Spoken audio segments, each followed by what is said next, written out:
So who's the new Harvey Weinstein? Who replaced him? Well, we love our great friend. No way. Who is the biggest asshole you've met in Hollywood? Biggest asshole. In Hollywood.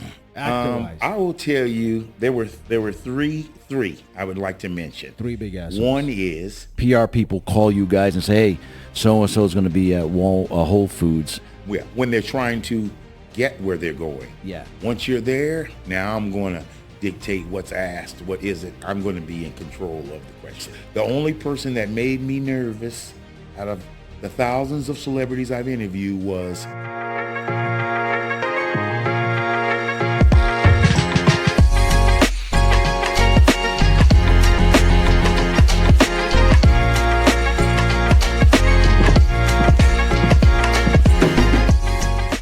All right, people. Episode number 45. We have a very interesting guest, Maurice Lamont. I think we're going to have great stories today. You're a former actor, bodybuilder, and now a paparazzi for TMZ. I think we're going to hear the wildest stories that we have ever heard. Maurice, thank you for coming on today. This was a total coincidence, okay? And tell us a little bit how you started your acting career. Well, I grew up in Modesto, California, which is George Lucas country. So as a kid, I wanted to get into acting, when the teachers call you the class clown, but they don't understand that that's just talent waiting to be lashed out. And just I've always, liked acting and the power that acting gives people in communication and takes you places that you might not live or be able to experience. But in the film, through acting, you can experience things that you can never experience in your life. Did you go to any film school, acting school? Yes. So I went to film school in Modesto, California, George Lucas country. He was one of our big inspirations, and studied it for years. And Nice. So do you think class clown is just talent plus unrestrained energy? I'm sorry? Class clown is talent plus unrestrained energy. I would agree with that. Most You know, definitely. because there's a lot of people, like you get the introvert actors that they want to walk around like James Dean, and then you get the class clowns that have this energy that my youngest son, they don't stop. Yeah. And so you didn't stop and you just kept going. Kept going, started doing plays and things like that and performing in churches and plays and school events and was getting great reaction. So it seemed like a great direction to, pursue. You did theater in school or in college? Yes, I did it in elementary, junior high, high school. Nice. Is it very different compared to, being on the set and, being filmed? Is it more authentic? Is it more difficult? And, Than theater. To me, theater, you don't get extra takes. So So it is more difficult. it's just more raw and more real. You gotta if you forget, you gotta hope the people on stage with you can bring you back, Yeah. or they can help you until you get back. Yeah, it's like certain auditions I used to go on. Went on one big audition, and people always knew me as the funny guy and all of that. And when I went into this audition to be represented by this agency, I came into them with a middle handicapped individual, and they started laughing in between my monologue. And when I started crying on them and everything, and they apologized at the end of the interview, but I kept going, and that's what an actor should do. You can't keep going. You can't let people stop you, even if you mess up a line. Just keep moving. So you were auditioning as a mental handicap, and They wanted to see if I could act. okay. So, but was that a character they were doing, or just No, something? that you was a chose? character I brought in. So they didn't even know. Then what you're saying is because you started crying, they didn't realize that you weren't that. Absolutely. They were like, what is he doing, man? Ha, ha, ha, ha, ha. And then I was, I wouldn't feel so bad if my dad didn't whip me all the time. And they started laughing a little bit, and then all of a sudden they saw that it was coming from a place of authenticity. Yeah. That's awesome. But most people, I guarantee you, they would have stopped or, oh, I forgot my lines and things like that. Oh, what do I do now? Or they're laughing. Yeah. Nah, Tell us about your first big break. Wow, that's a great question. I like that you asked that. My first big break came from a director by the name of Alan Parker. Alan Parker. And I got the opportunity to represent and star with Nicolas Cage and Matthew Modine. This guy? That's him. And the movie that he directed was called Birdie. And that was my first film where I got to rescue Nicolas Cage from a war situation. What? So was Nicolas Cage at the time like a A-list celebrity already, or was he up and coming? I don't know if I'd call him an A-lister, but he was. It was his first big production ever. Wow, he is super young, right? Yes. There. Wow. Matthew Modine, great actor, went on to do major things.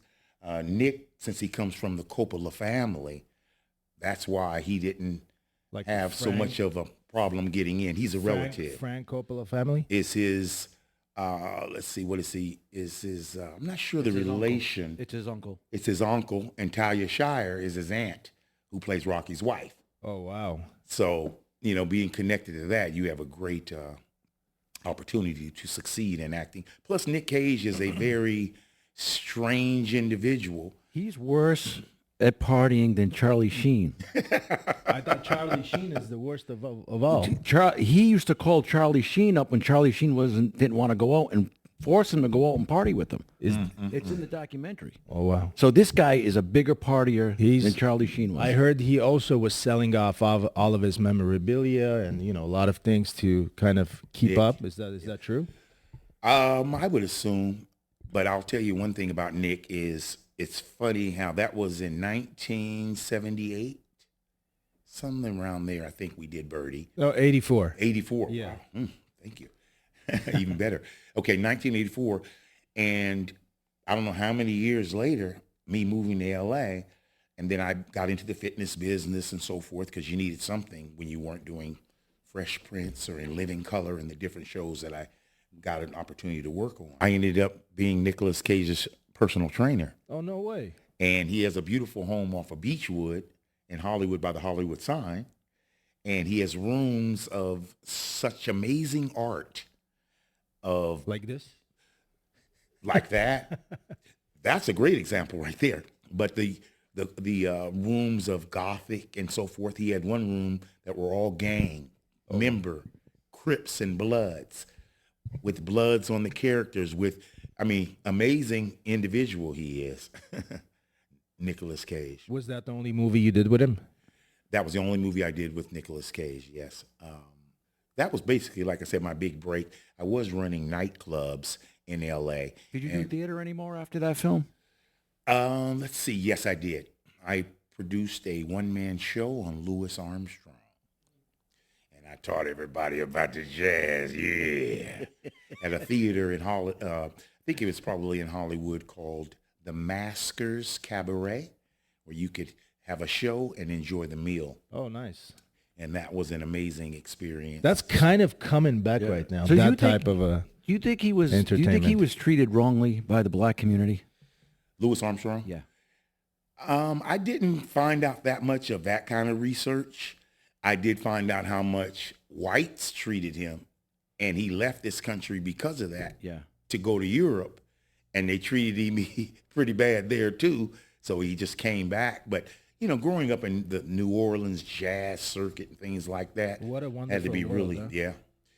Oh, what a wonderful world! Because they would say that he was, doing the smile and all that. Like, what would they call him? Not Jim Crow, but we call it stepping fetching. Yes, you know what I mean. Cheesing and cheesing. But this man, he was an amazing individual. Yeah. To be able to still smile and overcome. Yeah. I'm a trumpet player, so I read a lot about him. A lot of the old time jazz guys that were like Clark. These guys, they had nothing. They had like trumpets without the buttons on the top of the valves, and these guys were incredible musicians. And I was just, since you did him, I was wondering if you did a deep dive into. You would swear that I could play the trumpet. Yeah. When I did him, you know what I mean. What was amazing was people didn't realize why he wore or why he always had a handkerchief. Why? You know why he always had a handkerchief? No. Because he had to wipe the sweat away. Oh. So if you're an actor and you're performing and you're not sweating, are you going to use the handkerchief? So what I started doing after certain shows, I started wearing thermal underwear underneath my tuxedos so I would sweat. Interesting. That's very interesting. Yeah. What other movies did you do, Maurice? I was running a nightclub, many nightclubs in L.A., the security, and a gentleman walked in who I couldn't believe how little he was because you look larger than life on the screen, and it was Jean-Claude Van Damme. Oh, my God. So I love that guy. Yeah, and we connected, like, right there, and he put me in his film, Lionheart. We did some blood sport. Oh, nice. You did Bloodsport too. Yes. But that's a whole nother story because Frank Dukes, who the story was about, falsified a lot of things. Oh, shoot. I'm a Vietnam vet. He wasn't even born then. Oh, wow. So it kind of had controversy, but it did put Jean-Claude Van Damme Tom, on the can you move. pull up the Lionheart snippet of Maurice? So kind of like Tropic Thunder, like the guy with the hooks, That was hysterical. right? He said, "Oh, I did this. He didn't even go." I grew up with this guy. I mean, this guy was my idol. It was because of him I started doing karate. Wow. I started doing splits on 2 chairs because of his movies. Yeah. I mean, this guy. Oh, yeah, my karate background. Oh, yeah, Taekwondo. Yeah. Because you couldn't do a lot of other styles. You needed, the kicks and things like that and so forth. That's why I made Jean-Claude Van Damme so famous. He wasn't a competitor. He wasn't a Chuck Norris. He wasn't a Bruce Lee or any of them. But he was a ballet dancer. Yeah, So a yeah. ballet dancer has some of the most beautiful flexibility. I used to be a dancer myself, and it was out-toed.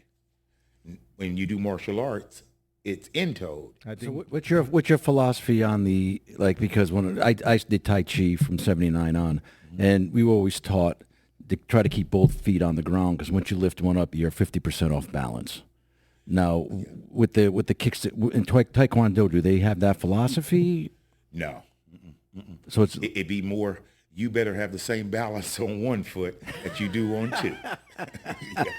Yeah. Oh, yeah. In Korea, they have rock soldiers, and they will study a punch or a technique for 2 years or more till they master that to go to the next, to the next, to the next. Do you remember this part? Oh, yeah. There. No, that's not you yet. Not yet. Have you already seen me in this? We have. Oh, you have? My buddies, they always tease me, man, because they knew how I was built right there. There See, you go. boy, look at that young guy. This is many years ago, huh? Yeah, see, he really, he looked out for me. is that you with the cameo haircut? You want to use our phone? That's funny, Larry Blackman.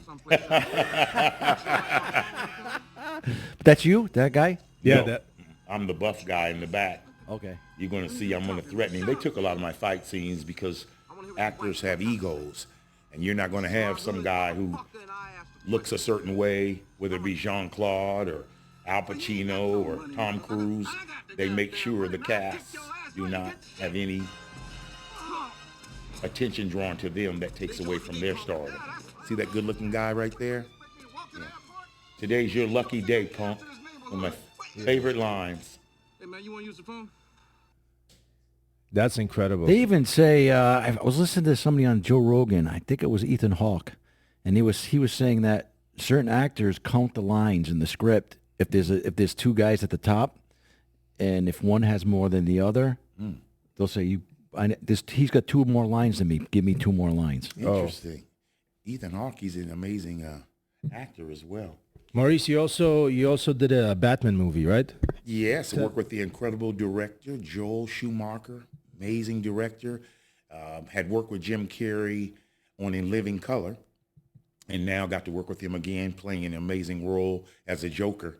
Amazing. And then Batman Forever. No, but Riddler he played. The Riddler, Yeah. correct. And Tommy Lee Jones, oh my God, it's Two-Face. And then Nicole Kidman, who's an amazing actress. Oh, and The other young man, let me see, what did I work on him, man? Was Uma Thurman in that one too? No. Who played the Poison Ivy? They didn't have Poison Ivy in that one. That was the one when Arnold Schwarzenegger took over. This was Val Kilmer, who once again, oh my God, what an amazing individual, talent. He played an amazing Batman as well. Tell us some stories about that set, about that movie. It was amazing. We shot it in Long Beach, and Which great studio? question, man. You have some great questions. When we usually see armor and armor statues in shots, we think it's empty inside, but it has solid oak wood in them. Oh, wow. So when we had a certain fight scene in one of the mansion scenes right before Batman gets shot, and Jim Carrey says, "Wait, don't kill him, because if you kill him, you won't learn nothing." And the statue cracked my eye open. Oh, shoot. Underneath the two-faced red and black, because I was one of Tommy Lee Jones' henchmen. Yeah. And yeah, so that was amazing, but kept rolling. Nobody would know that I, got bloody, but it was an amazing scene. Jim Carrey was very to himself, always in character as the Riddler. Was it easy to work with him, with Jim? Oh, yes, he's a genius. Is he? I mean, he looks like one. I mean, but, throughout the years, he seemed a little bit more off. Well, he has a doc out, which explains to you why they ousted him and the other great actor, Val Kilmer. He has a what? A doc out? Yes. What is that? Documentary. Oh. Yeah. Okay. We call it a doc from the hood. Oh, yeah. Okay. And he just explains to you, that he and Val Kilmer was the biggest actor. Him and Tom Cruise were the biggest actors in Hollywood, but you didn't see him anymore. Because from that time period, Tom Cruise is probably the only actor that is still kind of up there, A-list celebrity, still making movies, Yes. and still hitting box offices. Yes. Especially with the last one, The Final Reckoning, I think, with Mission Impossible. Yes. And not only that, Top Gun. Top Gun, right, the remake, yeah. They killed that And one. they asked Val Kilmer why he wasn't in it. And? He was the number one star in that Yeah. He just said that he didn't go along with a lot of things in Hollywood. He says there's only two ways you can make it in Hollywood.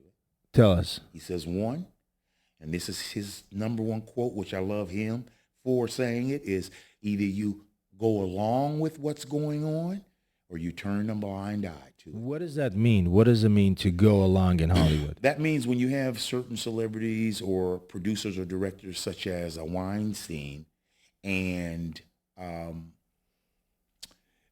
you want to make it in Hollywood, you either go along with things you might not approve on or think you should do. Like they say Tyler Perry, he had to put a dress on to make it in Hollywood. No way. Okay. Kevin Hart, they said never ever was on the circuit. No comedian ever, from Robin Williams to George Carlin to Richard Pryor, I love George Carlin. they all did circuits. They all earned the right to get the opportunities that came to great comedians. And Kevin never did any of that. So what did he have to do? Who's the comedian? I can't think of him right now. Well, Cat Williams. He came out with all of it. Yeah, saying Cat that Williams basically exposed all of them. Yeah. They gotta let a guy f him. Oh, shit. It's a homosexual thing. Oh, I see. Absolutely. I was hit on by many. Our good friend Terry Crews, who everybody loves, he also brought to the light that he was molested. And that takes a lot out of a big, buff, masculine brother. And they turned down his accusation and said it didn't So happen. pretty much same thing goes across all the entertainment industry. Music, Puff Daddy, bunch of oil. Been to Puff Daddy parties. Dr. Dre is one of my good friends, partied nicely with all those guys. These are things I didn't see going on, but I wouldn't think that they didn't, happen. Is that still a norm today in Hollywood? Of course it is. So if you are a male and if you're a straight male, if you want to make it in Hollywood, because, what's his name? The comedian Kevin Hart, he's a straight male, is he not? I don't know, is he? Oh, Hey, No, Rock I'm Hudson- not. I'm not saying that he isn't, but we all know we don't know what anybody behind closed doors because, you have to do certain things if you want to get. You just brought up Tom Cruise. Most of Tom Cruise's kids aren't even his. He either adopted them, and when I moved to L.A. in '85, Tom Cruise's and John Travolta's, they're known to be bisexual in the industry. Wow.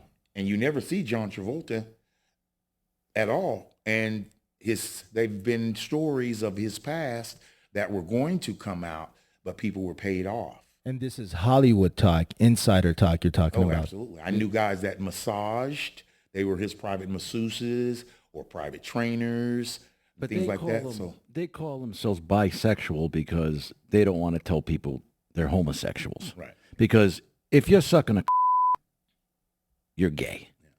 That's it. Yeah. Right? And I call them trisexuals. No, I really do. You try everything, I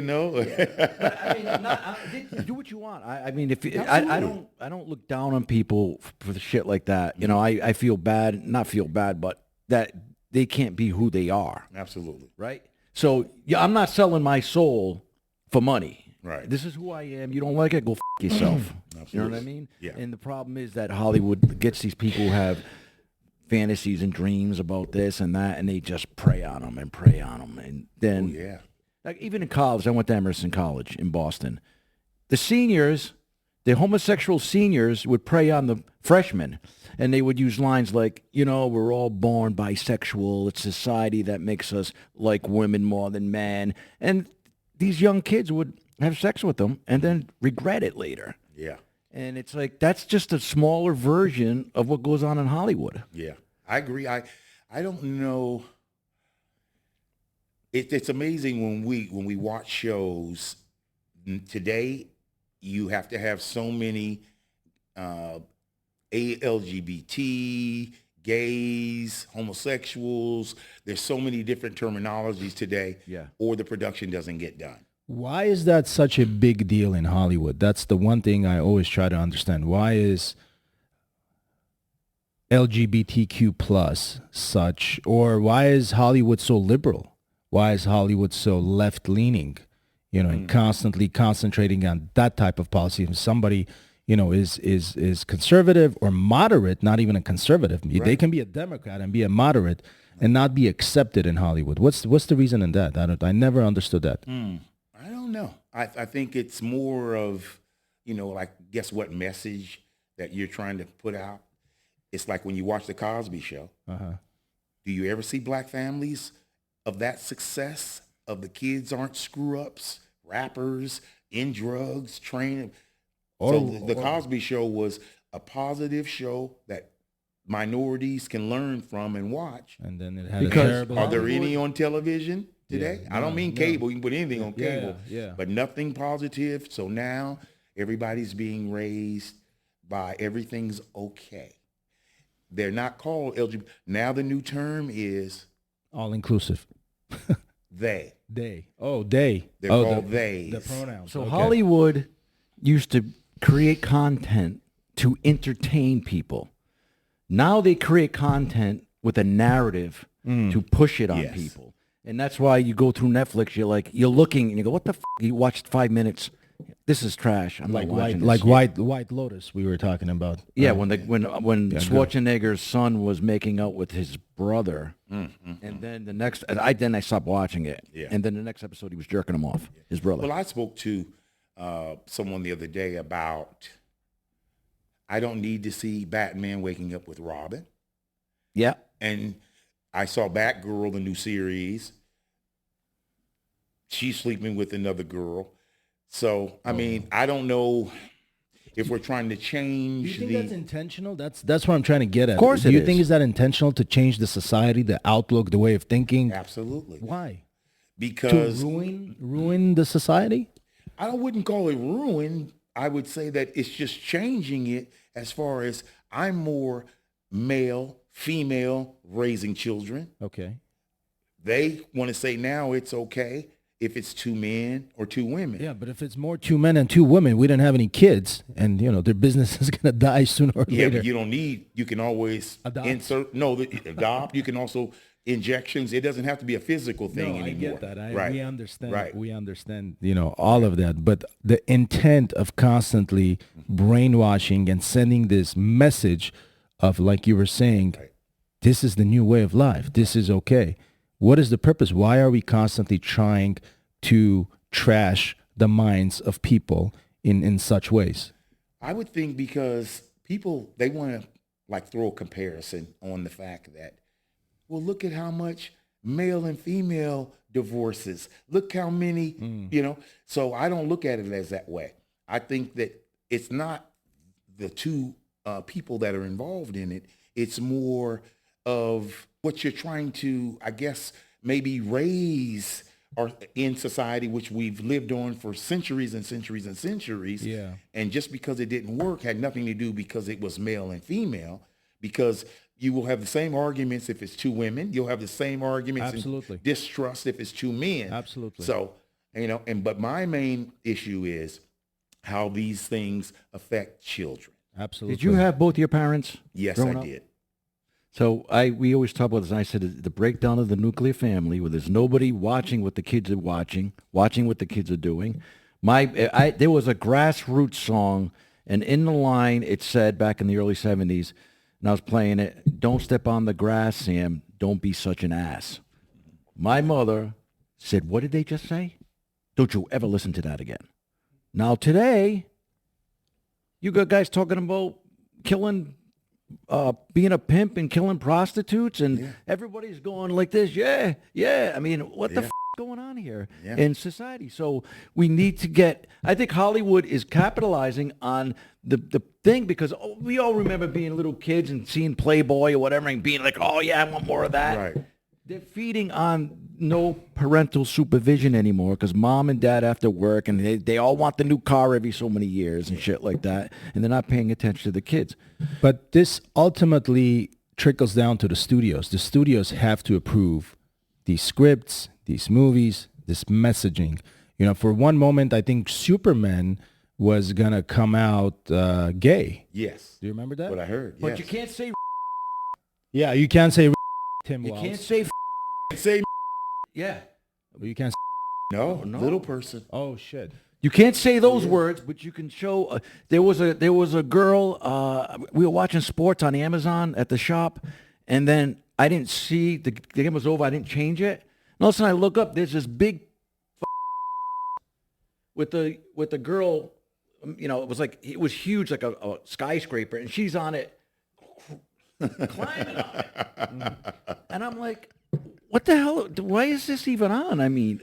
So right? because whatever we feed to the masses, that's what we're going to collect at the end of the day. And that's kind of what we're collecting right now from the population.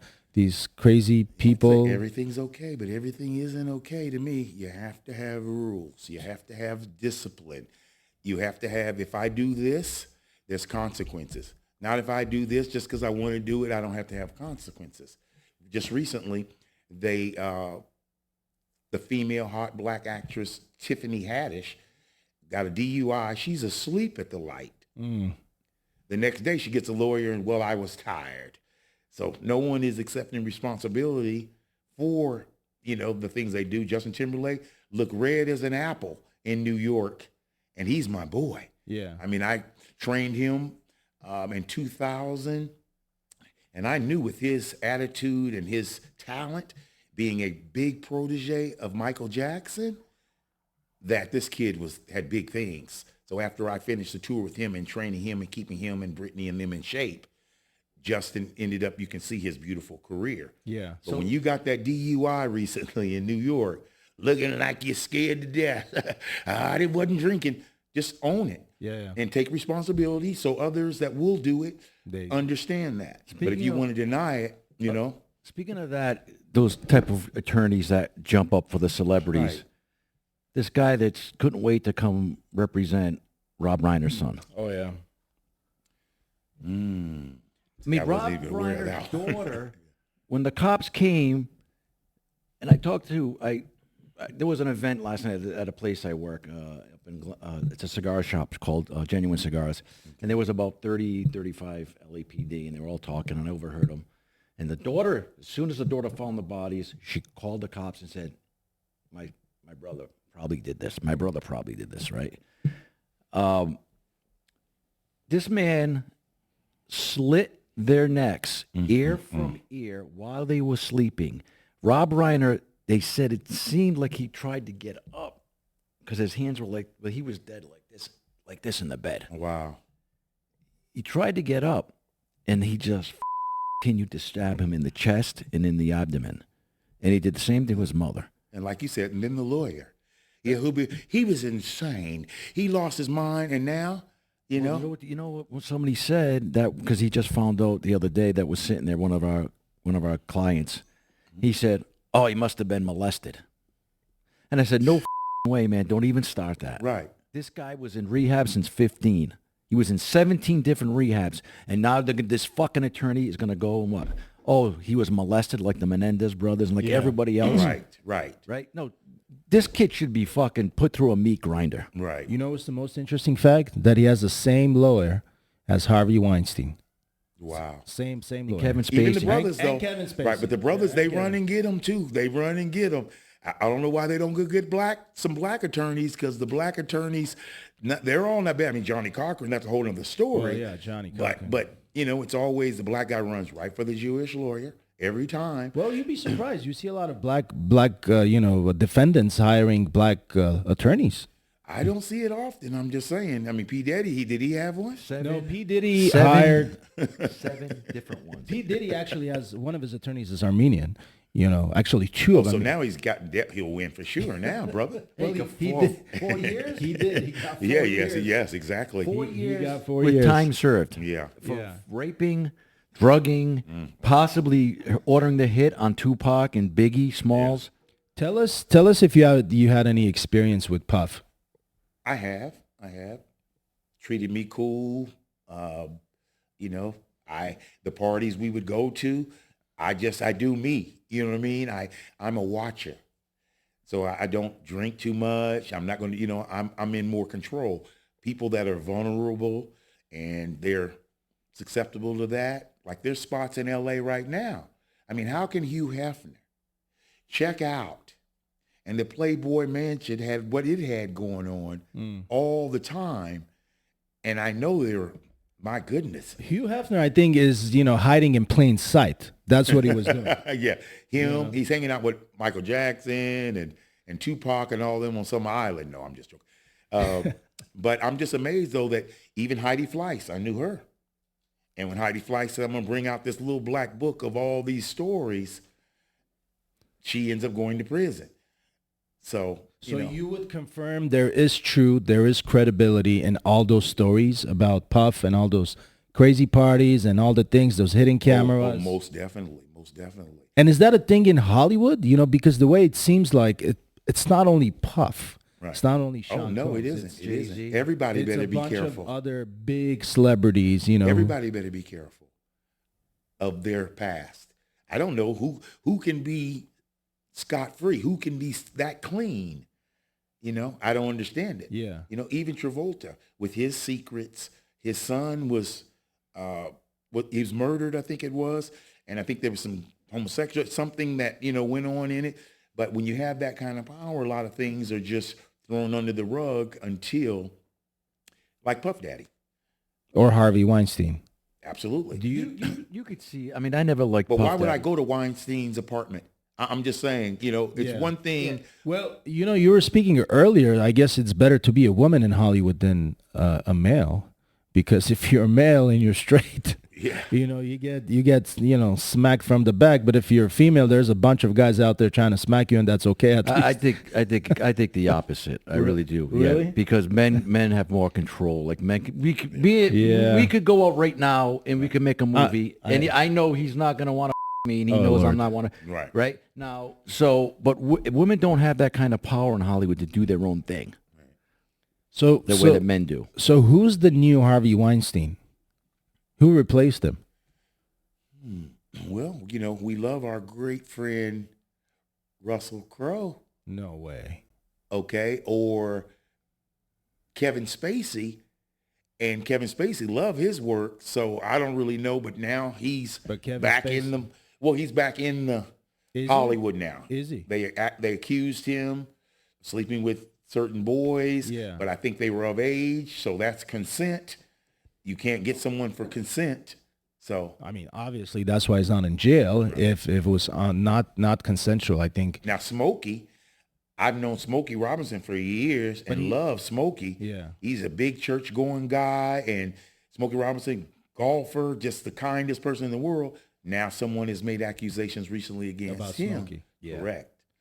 So So are those types of individuals? Are they like the gatekeepers? They pick and choose who gets in, who gets out, who has no chance. It doesn't matter how talented you are. well, I'm just wondering how you can even get people from what they did 30, 40 years ago when there's really no phones, no texts, no nothing that we had.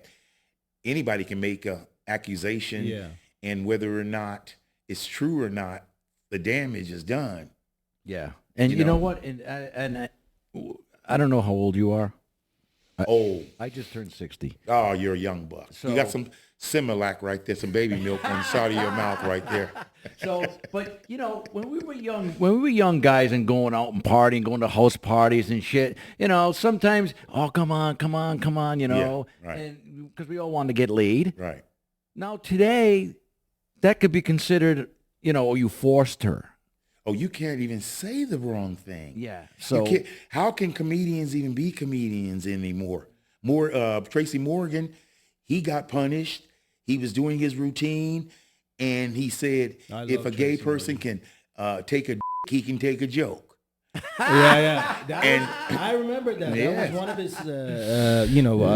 his, One of his shows, Yeah, one of his, but they punished him, made him go do community service for the gay community, way. made him He did? apologize, and so he's got forth. enough money. He should have said, you. He got all that money from Walmart. You're not kidding. Tom, can you put that list back up for a second? And I love Tracy Morgan because I'm going to tell you, Tracy Morgan, that Trump tried to kill me from Walmart, you know. I don't know why he tried to kill me like that, but, you know, I'm Tracy Morgan, man. I love him. I want you to take a look at those names on the screen and answer that question. Who is a kingmaker from those people?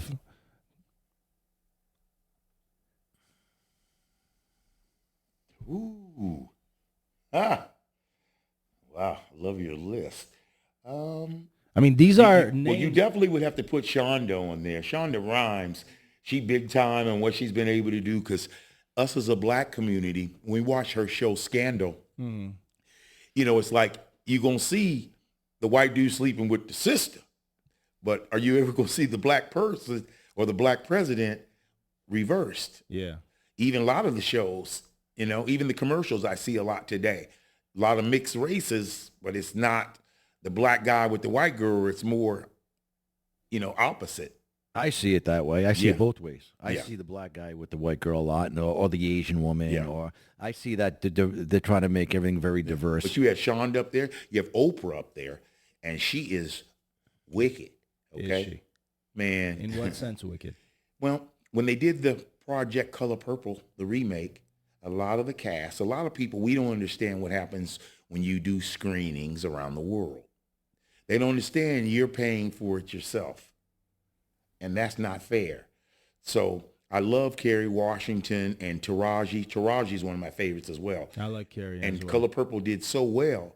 And they asked Taraji to fly out, help promote the film in Europe, but they wanted her to go regular, you know, no first class or anything.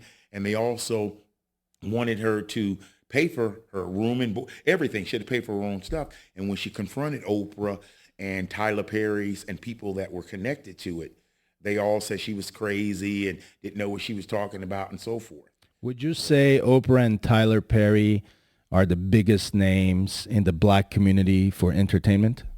I would say Stan Latham. yes. Yes. What about Stan Latham? Yes. Yes, but no, he's talking about like as far as like Tyler Perry has his own movie studios Yeah. now.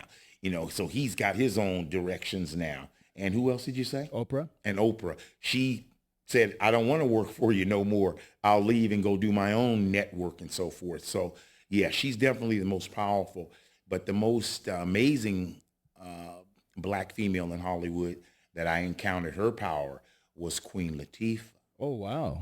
Okay, so there were times when Queen Latifah would tell Harvey Levin, "I don't want any of your men or your employees with TMZ bothering me or interviewing me." And And Harvey said, "If any of you guys bother her, you're fired." So No way, wow. she So had all that you kind have of to power. do is go up to this fucking crackpot, Harvey Levin, whatever the fuck his name Yeah. is, and say, "Don't bother me," and he'll say, "Don't bother that person." Absolutely. Really? Absolutely. So all Yeah. these, because I always thought it was a PR thing, like PR people call you guys and say, "Hey, so and so is going to be at Whole Foods." Yeah, when they're trying to get where they're going. Yeah. Once you're there, now I'm going to dictate what's asked, what is it. I'm going to be in control of the questioning. Okay. My first interview with when I was first auditioned by TMZ, Yep. I worked at a place called Hyde Nightclub, which was on the corner of Crescent Heights and Sunset, right next to Greenblatt's. Laugh Factory.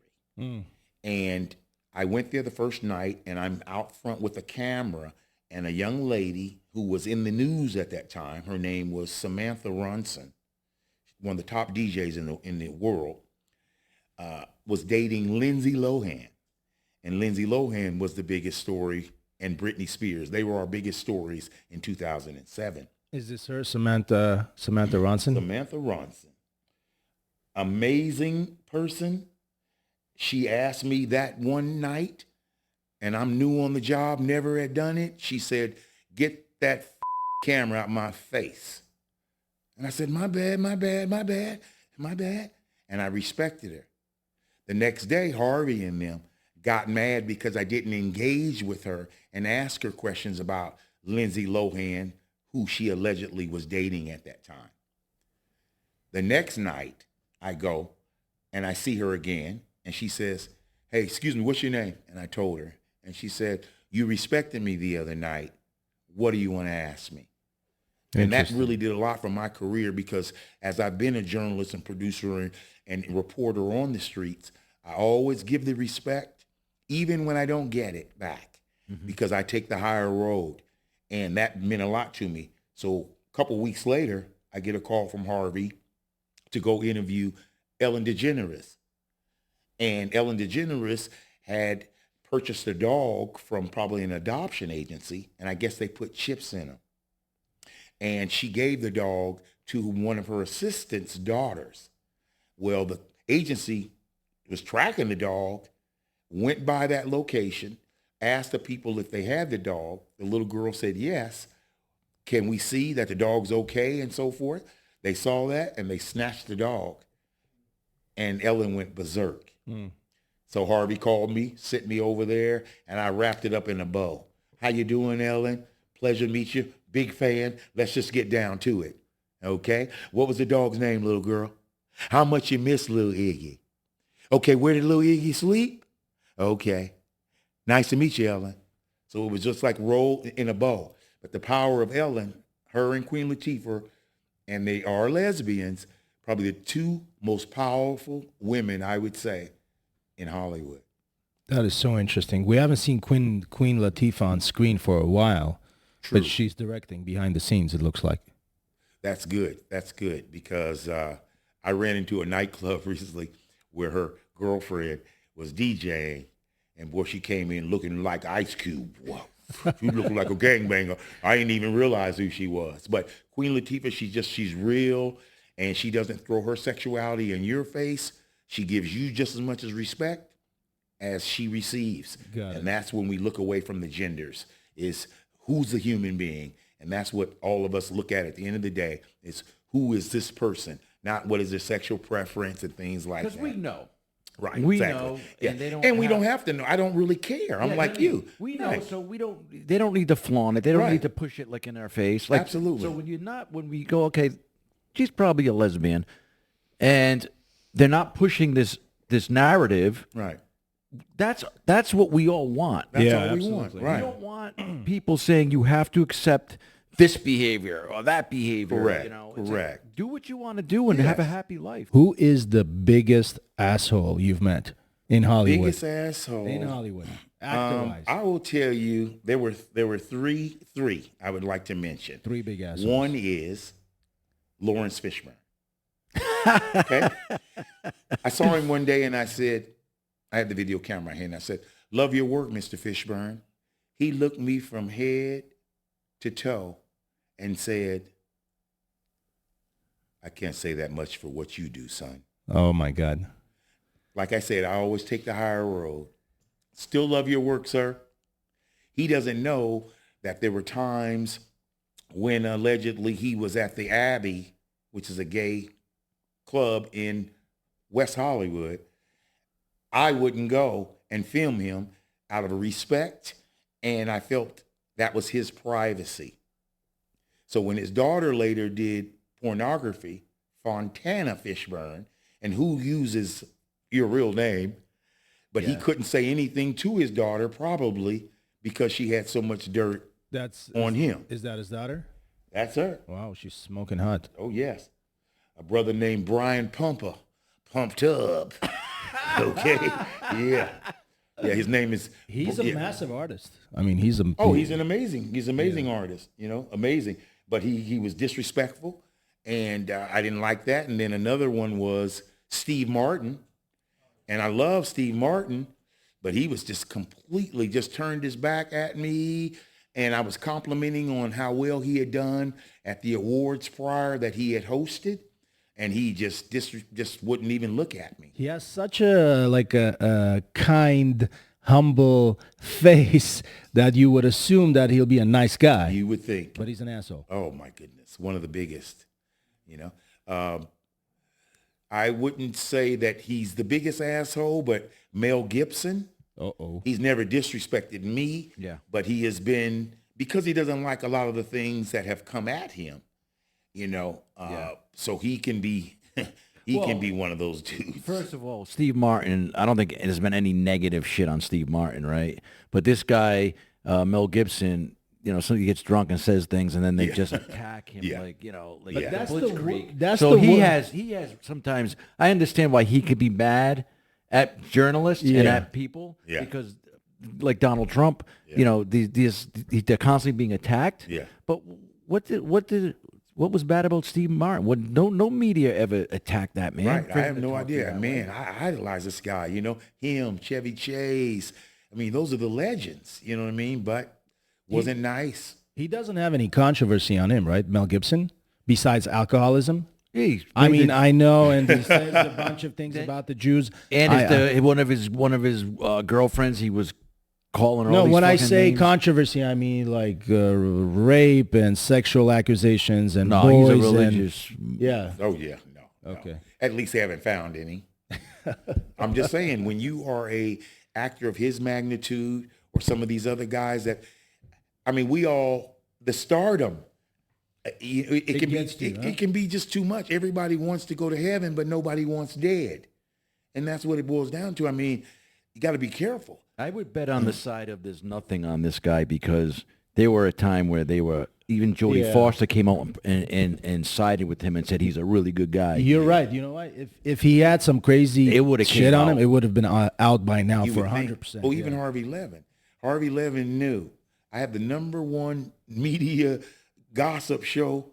I better come out that I'm gay, because if they catch me out there and I'm with another guy, it could affect my...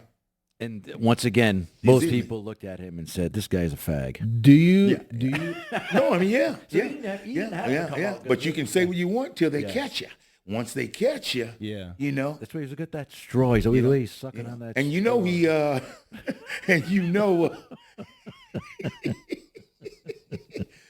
he has a lot of connections with the hip hop the black shows on BET.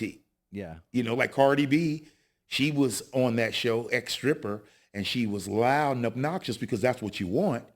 And Harvey, he produced those shows and stuff like that. That's what more TMZ caters to, is what we call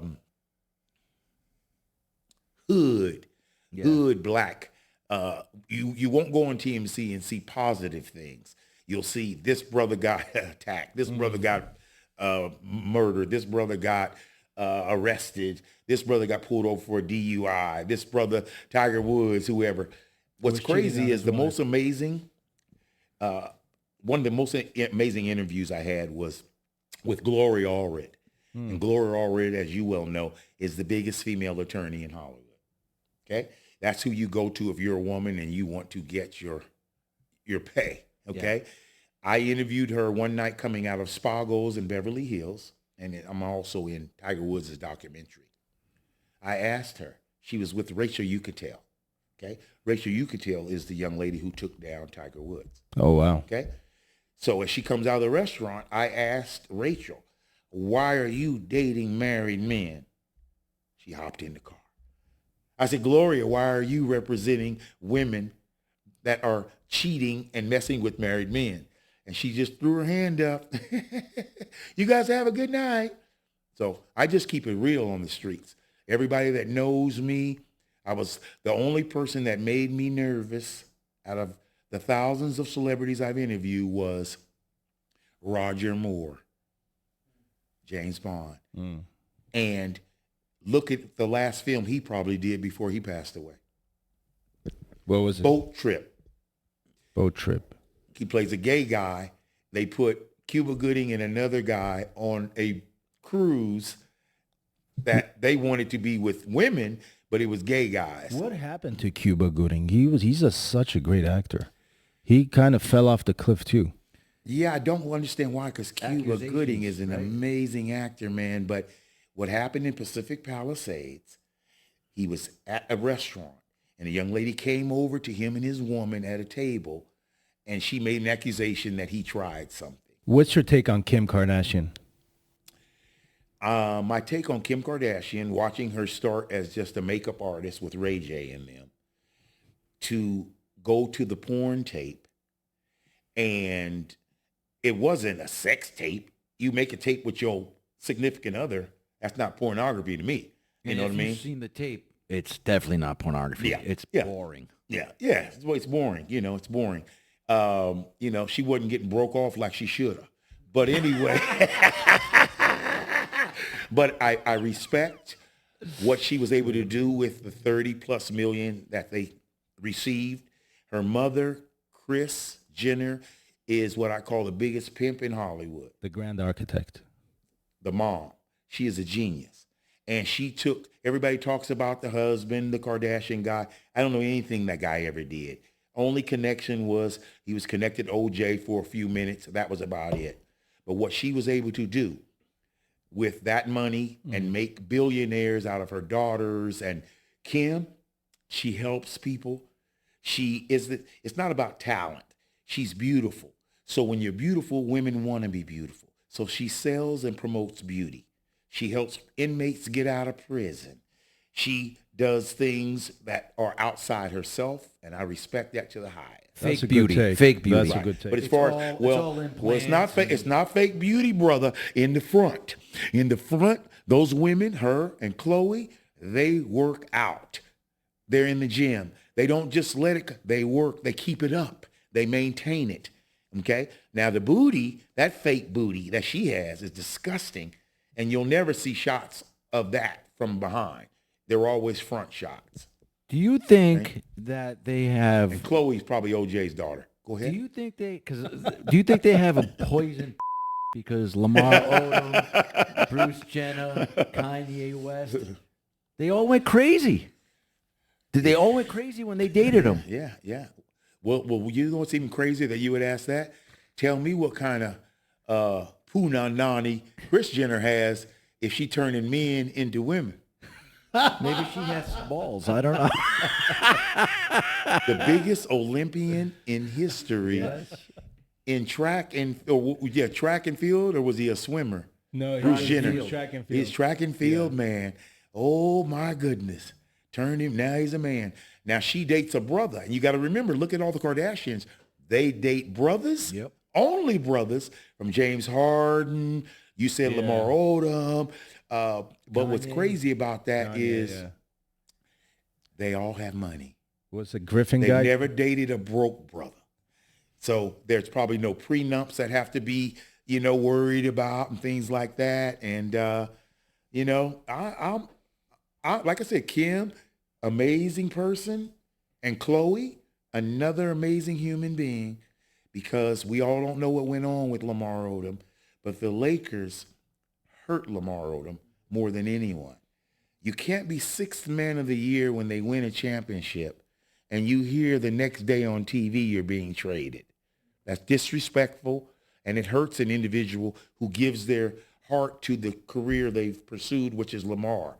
And Lamar Odom got traded to Dallas, and he gets a call that his son has stopped breathing. Oh, shoot. And you have to keep playing basketball. How? And then you date Chloe. Now that adds to it. And now he's at the Bunny Ranch. Nice place, by the way. The Bunny Ranch. What do you mean he is? That's where he OD'd and was going to cover pain with honeys and coke and drugs and so forth out at the Bunny Ranch. And that's where he OD'd. And who do you think was at his side when he was dying? Who? Chloe. So she's the real deal, man. We look at them different as far as their celebrity status, but I don't see him hurting anybody. I don't hear him abusing anybody. I don't hear him talking bad. Like a nice guy, when you look at him. Who? Lamar Odom.